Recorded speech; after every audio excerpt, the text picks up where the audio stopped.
তুই পড়াশোনা করবাস? হ্যাঁ, আচ্ছা। রাজার মতো হেলে দুলে একটি রাজহাঁস যাচ্ছে স্কুলে লেখাপড়া করতে।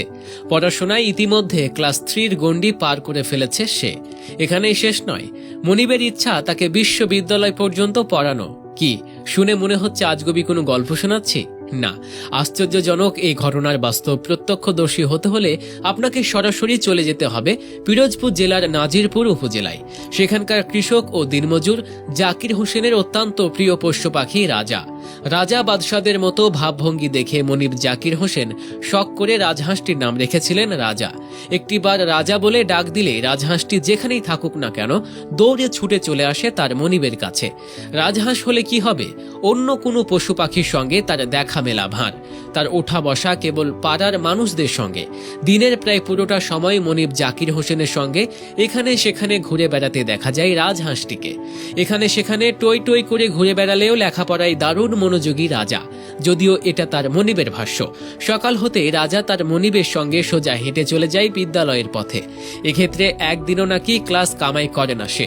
ক্লাসের অন্যান্য বাচ্চা শিক্ষার্থীদের সঙ্গে একই বেঞ্চে বসে শিক্ষকের বুলি মন দিয়ে শোনে রাজা।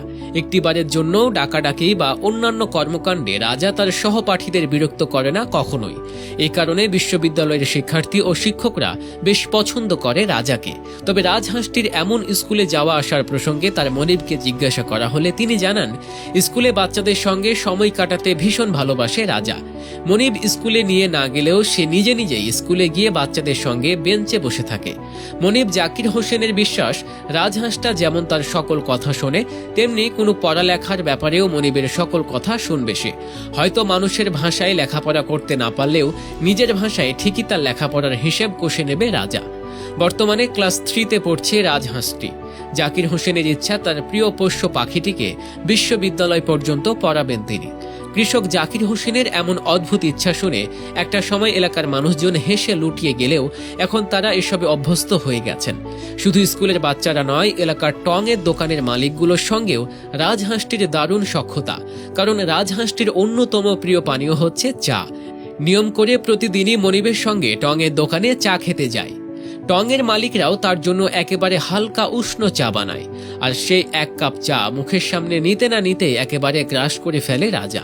তাই এলাকার ছেলেপুলেরা ঠাট্টা করে রাজহাঁসটিকে চাখর বলেই ডাকে। চায়ের পাশাপাশি ধান চাল খেতে অভ্যস্ত রাজা। তবে রাজা তার মনিব জাকির হোসেনের সঙ্গে একই প্লেটে খেতে দারুণ উপভোগ করে। স্বল্প আয়ের দিনমজুর জাকির হোসেন চেষ্টা করেন দিন শেষে ভাত ভর্তি এক প্লেট খাবার নিয়ে রাজহাঁসটির সঙ্গে আহার সারতে। একটি রাজহাঁস ও মানুষের এমন অদ্ভুতুরে বন্ধুত্ব সত্যি অবিশ্বাস্য।